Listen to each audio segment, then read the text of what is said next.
Here is a deep dive countdown of all the top Valyrian weapon legends from the entire Game of Thrones universe. First up is arguably the greatest of all time, Arya Stark. Arya's path from a spirited tomboy to a faceless assassin sets her apart from traditional knights, but her skill with blades, especially her slender sword needle and the Valyrian dagger that slew the Night King, is undeniable. Trained in Braavosi water dancing by Syrio Forel and later by the Faceless Men, Arya developed a swift, precise fighting style. Under Syrio's tutelage, she learned to stick them with the pointy end very effectively. Syrio, with a wooden sword, defeated multiple Lannister guards to protect Arya. Arya's first exposure to the art of quick footwork and agility in combat. Arya put those lessons to use when she fought alongside the Hound. She dispatched Polliver at the inn at the crossroads with a clever feint and needle to the heart. Later, while blind, trained to fight by senses, she faced the waif in the dark. Arya triumphed, killing her adversary in total darkness. Arya's most world-changing kill came when she used her stealth and her Valyrian dagger to slay the Night King himself, destroying the army of the dead in one stroke. This makes Arya one of the most significant swordswomen in history. Next, we have another favorite, this time from House of the Dragon, Daemon Targaryen. Born in 81 AC, Daemon consistently placed himself in dangerous situations, choosing to lead from the front rather than command from a distance. Unlike many nobles of his era, Daemon treated warfare as a personal responsibility, shaping his identity as a fighter as much as a royal. His strained relationship with his brother, King Viserys I, often pushed him toward the margins of royal power. In those spaces, Daemon built loyalty among his followers by sharing risk and hardship with them, fighting alongside his soldiers rather than directing them from a safe distance. Like Visenya before him, Daemon wielded the Valyrian steel sword, Dark Sister. Its speed and balance suited his preference for close-quarters fighting. While Daemon did fight from Dragonback, his reputation was built on his willingness to engage enemies on the ground. House of the Dragon shows this during the fighting in the Stepstones, where he advances alone into enemy territory, drawing opponents into hand-to-hand combat before killing the crab feeder. Another example comes later, in King's Landing, when Daemon publicly executes Vaemond Valerion with Dark Sister. Through these actions, Dark Sister became associated once again with a wielder worthy of a Valyrian blade, one who prioritized the heat of battle over ceremony or politicking. And if you're liking the video so far, make sure to hit the subscribe button. Brienne of Tarth. Brienne is one of the all-time great Game of Thrones characters. Her sword was Oathkeeper, which was reforged from the great sword Ice in 300 AC on Tywin Lannister's orders. It was melted down by a Volantene smith and split into two Valyrian steel blades. Jaime Lannister gifted Oathkeeper to Brienne in 300 AC, charging her with finding and protecting Sansa and Arya Stark. So Ned Stark's sword was ultimately used to protect his own children. From this time on, Brienne carried Oathkeeper as a personal symbol of honor, tied directly to her vows rather than her birth or title. Brienne's first use of it comes in 300 AC during her journey through the Riverlands, as she repeatedly confronts the lingering consequences of the war. Broken men and outlaw groups that have formed in the fighting between houses Stark, Lannister, Baratheon, Greyjoy, and Tyrell. The most memorable fight comes later in 300 AC when she duels Sandor Clegane, known as the Hound, near the Vale of Arryn. The fight is brutal and evenly matched, but Brienne ultimately defeats Sandor using Oathkeeper. This duel establishes Brienne as a top-tier warrior. Brienne continues her search for the Stark daughters, repeatedly putting herself in danger to honor her vow. By 302 AC, during the conflicts against the Night King and the army of the dead, she uses her Valyrian weapon to fight for the survival of the realm itself. Once mocked by knights such as Randyll Tarly and dismissed by much of Westeros, Brienne is formally knighted by Jaime Lannister in 302 AC, becoming Sir Brienne of Tarth. Now to someone not so content with the Valyrian sword being of only symbolic importance. Maegor the Cruel. Wielder of Blackfyre and Dark Sister, Maegor had a fearsome reputation as perhaps the strongest swordsman of his time. Even before taking the Iron Throne, Prince Maegor proved his might. At age 13, Visenya gave him the sword Dark Sister, and later as king, he claimed Blackfyre. Maegor's most legendary feat was his trial of 7 in 42 AC during the Faith Militant Uprising. Challenged by the warrior sons to holy combat, Maegor faced Sir Daemon Morrigan and 6 other champions of the Faith. Maegor was the last man standing amidst a pile of corpses. Maegor himself was severely wounded and fell into a coma for weeks. As a swordsman, Maegor's unmatched ferocity, literally surviving a 7-against-7 trial, makes him one of the most deadly warriors in Westerosi history. Maegor's cruelty overshadowed any chivalry. Unlike noble knights, he used that strength to brutally enforce his rule, ultimately dying on the Iron Throne, perhaps slain by the throne's blades themselves, as rumor has it, a grim end for a master of blades. Daemon Blackfyre. Known as the Black Dragon, Daemon was born in 170 AC, the legitimized bastard son of King Aegon Targaryen IV. Shortly before his death in 184 AC, Aegon bestowed upon Daemon the Valyrian steel sword Blackfyre. This act transformed Blackfyre from a royal heirloom into a political weapon, placing a symbol of kingship into the hands of a rival claimant. Daemon was a highly skilled warrior and charismatic leader. When he rose in rebellion against his half-brother, King Daemon, Blackfyre became the banner around which his supporters rallied. During the First Blackfyre Rebellion in 196 AC, Daemon carried the sword into battle, most notably at the Battle of the Red Grass Field. Daemon was killed during the battle, cut down by arrows alongside 2 of his heirs. Though he fell, Blackfyre did not. Loyalists recovered the sword and carried it into exile, ensuring that it survived as a symbol of the Blackfyre cause. From that point forward, the blade no longer represented reigning authority, but rebellion. Once a mark of kingship, Blackfyre became the enduring emblem of a rival dynasty that would challenge the Iron Throne for generations. Harras Harlaw is next. Known as the Knight, Sir Harras blended the ferocious, reaving spirit of the Iron Islands with the disciplined martial training of a Westerosi knight.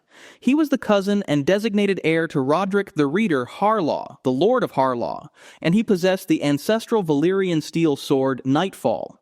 This blade is distinct for its pommel, which features a moonstone, and its history traces back to the legendary Dalton Greyjoy, the Red Kraken.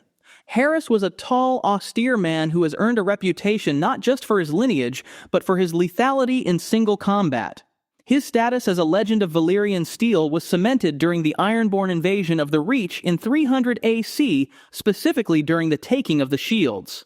When the Iron Fleet attacked the Shield Islands, Harras landed on the island of Grey Shield and approached the castle of Grimston alone. In a display of supreme confidence and dominance, he planted his standard beneath the castle walls and issued a challenge to the garrison, daring them to face him one by one. The defenders, underestimating the lone warrior, accepted. Sir Harras fought 7 champions in succession. He defeated all 7, killing 5 of them outright and forcing 2 to yield. Witnessing this unstoppable display of prowess, the castle's Septon declared that the gods clearly favored the knight, and surrendered Grimston to him to prevent further slaughter. This feat, taking an entire castle single-handedly through dueling excellence, is one of the most efficient uses of Valyrian steel recorded in modern Westerosi history. Now a couple of Targaryens in a row. Visenya Targaryen. Born in 29 BC, Visenya Targaryen was a trained warrior who played an active role in the conquest of Westeros. From a young age, she learned to fight alongside her brother Aegon, and unlike many rulers of her time, she was prepared to take to the battlefield herself. During Aegon's conquest, beginning in 2 BC, Visenya fought both from dragonback and on foot. She wielded the Valyrian steel sword Dark Sister, a lighter and more precise blade well suited to her fighting style, while dragons secured decisive victories at events such as the fall of Harrenhal and the Last Storm. Visenya's presence ensured control on the ground. She played a critical role in securing strongholds, enforcing loyalty, and responding personally to threats against the royal family. Visenya's most lasting contribution was in the creation of the Kingsguard. After demonstrating how vulnerable even a ruling king could be by slicing Aegon's cheek, she pushed for the establishment of a permanent order of elite protectors sworn directly to the crown. This order, later known as the Kingsguard, reshaped royal security in Westeros and remained in place for centuries. If you've enjoying this video, please hit the subscribe button so you don't miss out on more. Aemon Targaryen. Prince Aemon, remembered as the Dragon Knight, is known as one of the greatest knights in Westerosi history. Sir Barristan Selmy later named the Dragon Knight as such. Born in 136 AC, the son of King Viserys II and grandson of Rhaenyra and Daemon, Aemon came of age during a period of political tension, and from an early age he demonstrated exceptional martial discipline and restraint. Aemon joined the Kingsguard in 153 AC, renouncing all claims to inheritance in favor of lifelong service. He would serve for approximately 30 years, eventually rising to Lord Commander of the Kingsguard by the 160s AC. Throughout his tenure, Aemon earned a reputation for absolute fidelity to his vows. He personally guarded Aegon IV and later Aemon's nephew. His most famous act came in 171 AC when Queen Harras Targaryen was accused of adultery by Sir Morgul Hastwyck. Aemon stepped forward as her champion in a trial by combat, fully aware that victory would deepen rumors surrounding his closeness to the queen. In the duel, he killed Sir Morgul cleanly, proving both Harras's innocence and his own unmatched skill. This combat is the clearest recorded example of Aemon's prowess with Dark Sister. As the final great wielder of Dark Sister, Aemon cemented the blade's legacy as a weapon carried for honor and duty.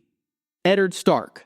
Ned Stark was born in 263 AC and became the head of House Stark and Warden of the North after the deaths of his father and elder brother during Arya Targaryen's reign. By the time of A Game of Thrones in 298 AC, Ned was around 35 years old. Ned inherited Ice, the ancestral Valyrian steel greatsword of House Stark, a blade that had belonged to the family for centuries. Ice is unusually large, requiring exceptional strength and control to wield. Ice functioned as a symbol of northern law. In the north, justice was personal. The man who passed the sentence was expected to carry out the execution himself. Ned is first seen wielding Ice in 298 AC during the execution of Garrod, a deserter from the Night's Watch. But Ice was not swung recklessly. It was raised only when the law demanded it. Ned's life ended in 299 AC when he was executed on the steps of the Great Sept of Baelor by Sir Elyn Payne, using Ice itself on the orders of King Joffrey Baratheon. This act twisted the sword's purpose. Ice, meant to uphold justice, was used for a politically motivated murder. Ned Stark's legacy ensured that even after the blade was destroyed, its meaning lived on. Aegon the Conqueror. Aegon Targaryen I was born in 27 BC on Dragonstone and began the War of Conquest in 2 BC. While dragons were the decisive force behind his campaign, Aegon did not rely on them alone. He was trained in arms and wielded the Valyrian steel sword Blackfyre, which became closely associated with both his pivotal role in battle and his authority as a ruler. Aegon's readiness to fight alongside his men reflected a pattern established by the earliest Targaryens, such as Visenya. Aegon wielded Blackfyre at key moments during the War of Conquest. At the last storm in 2 BC, Aegon took part in the fighting against the forces of King Argilac Durrandon. After the destruction of Harrenhal by Dragonfire, Blackfyre was present in the aftermath when Aegon oversaw the submission of defeated lords and the restructuring of their lands. Following his coronation in 1 AC, Blackfyre took on a more symbolic role. Aegon carried it during ceremonies of judgment and rule, using it as a visible sign of royal authority. The presence of Blackfyre reinforced the idea that the new realm was unified by strength, but maintained through order and law. These moments, recorded in Fire and Blood and the World of Ice and Fire, mattered far more than the number of enemies the sword ever struck down. Lyn Corbray. Sir Lyn was widely feared as one of the deadliest men in the Vale of Arryn, a warrior whose vanity was matched only by his terrifying skill. The second son of House Corbray of Heart's Home, he was born around 264 AC. While most ancestral weapons passed to the firstborn heir, Lyn secured the family's Valyrian steel sword, Lady Forlorn, through merit rather than birthright. Lady Forlorn had a prestigious lineage, having been wielded by Sir Gawain Corbray in his legendary hour-long duel against Daemon Blackfyre a century prior. Lyn himself was a man of dangerous appetites and foul temper, known to be susceptible to bribery and rumored to have had a predatory interest in young boys, yet his prowess with a blade kept even his most powerful detractors cautious. Corbray's legend was forged during Robert's rebellion at the Battle of the Trident in 283 AC. During the melee, the Dornish forces, led by Prince Lewin Martell of the Kingsguard, threatened to flank Robert Baratheon's host. Lyn's father, Lord Corbray, was leading the Vale forces but fell gravely wounded. Seeing the line falter, Lyn did not retreat to aid his father. Instead, he snatched Lady Forlorn up from where it had fallen and led a blistering countercharge. He smashed through the Dornish lines, cutting down man after man until he came face to face with Prince Lewin. Though the Kingsguard prince was already injured from the battle, Lyn showed no mercy, engaging him in a duel and killing him, shattering Dornish morale in the process. Because of this decisive action, his dying father bequeathed the sword to Lyn rather than his older brother Lionel, a decision that caused a permanent rift in the family, but rightly acknowledged Lyn as the true master of the weapon. Cregan Stark. The Wolf of Winterfell was primarily remembered as a statesman after he enforced justice in King's Landing during the Hour of the Wolf. But Lord Cregan was also renowned as one of the greatest swordsmen of his day. During the Dance of the Dragons, Cregan marshaled an army of Northmen to support Rhaenyra. He arrived after most Targaryen combatants had perished, but his mere presence intimidated King's Landing. At age 21, Cregan was described as a stern and formidable warrior. He carried the Stark ancestral greatsword Ice. While in King's Landing in 131 AC, Cregan supposedly challenged any who opposed his judgments to single combat. None dared face him. The most famous anecdote of Cregan's skill involves Prince Aemon the Dragon Knight. In the years after the dance, Prince Aemon Targaryen fought Lord Cregan Stark in a duel. Aemon later proclaimed that he had never faced a finer swordsman than Cregan Stark. Considering Aemon was called the greatest knight of his era, this praise cements Cregan's prowess. Cregan lived to old age and fought in a later conflict, a rebellion in the north which he won. Sir Aegor Rivers. A bastard son of Aegon IV, Aegor was known as Bittersteel, where his half-brother and arch-rival Brynden, known as Bloodraven, was pale and cunning. Bittersteel was dark-haired, hot-tempered, and lived for war. During the First Blackfyre Rebellion, he fought for his other half-brother, Daemon Blackfyre. At Redgrass Field, after Daemon and his sons were killed by Bloodraven's arrows, Bittersteel charged in a mad fury. He clashed with Bloodraven in a famous duel, blinding Brynden in one eye before the battle was lost. Refusing to surrender, Bittersteel grabbed the sword Blackfyre from Daemon's corpse and cut his way free of the battlefield. He fled Westeros with Daemon's widow and children and founded the Golden Company, a sellsword army of exiled knights, vowing to seat a Blackfyre on the Iron Throne. Over the next 40 years, Bittersteel led the Golden Company in multiple Blackfyre rebellions. He fought Bloodraven a second time during the Third Blackfyre Rebellion, 219 AC, and also fought in the Fourth Blackfyre Rebellion 17 years later. Bittersteel supported Daemon III, though that rebellion failed, in part due to Sir Duncan the Tall's actions. Bittersteel escaped once more. He finally died in exile around 241 AC. Bittersteel's skull was dipped in gold and borne as a battle standard by the Golden Company thereafter. As a warrior, Bittersteel had no equal in persistence. He dueled one of the most dangerous sorcerer knights twice and survived. He wielded Blackfyre, the sword of Aegon the Conqueror, and with it he cut a bloody path through 5 decades of conflict. Jon Snow. Jon Snow received Longclaw in 299 AC after saving Lord Commander Jorah Mormont's life during an attack by a reanimated corpse at Castle Black. In recognition of Jon's courage and judgment, Jorah gifted him Longclaw, a Valyrian steel sword of House Mormont. The sword was refitted with a direwolf pommel, a nod to Jon's Stark upbringing. From that point on, Longclaw became Jon's constant companion throughout the rest of the series. The sword was repeatedly tested in real combat, first during the Great Ranging beyond the Wall, fighting wildlings and surviving the retreat during the White Walkers' first large-scale assault on the Watch. Then came Jon's first confirmed kill of a White Walker. Longclaw shattered it instantly, confirming Valyrian steel as one of the few known weapons capable of killing White Walkers.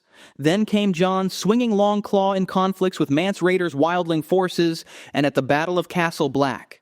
After being elected Lord Commander of the Night's Watch, Jon used it during executions, including that of Janos Slynt, mirroring Ned's use of ice. Finally, Longclaw was wielded at Hardhome, the Battle of the Bastards in 303 AC, where Jon famously used the weapon against Ramsay Bolton's forces, surviving overwhelming odds in open-field combat. Thanks for watching, and if you enjoyed the video, make sure to check out our deep dive into every Valyrian sword in Westeros, and subscribe so you don't miss out on upcoming Game of Thrones videos.